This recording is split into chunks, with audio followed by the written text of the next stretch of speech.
Лучански е създател на Йога Федерацията в страната, както и на катедра по йога в Националната спортна академия.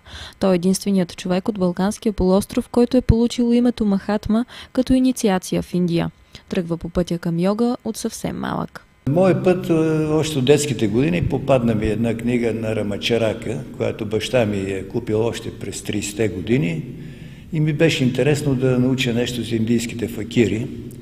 На така наречените пионерски лагери.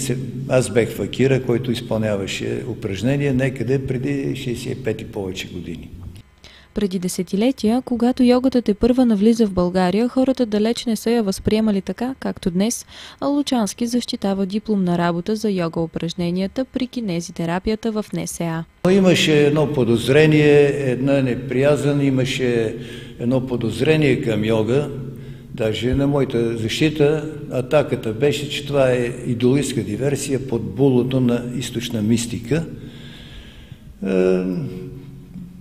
Трябваше с много познание на физиология, анатомия да доказвам, че това е една наистина тренировъчна система с големи резерви и възможности за развитие на качествата на личността.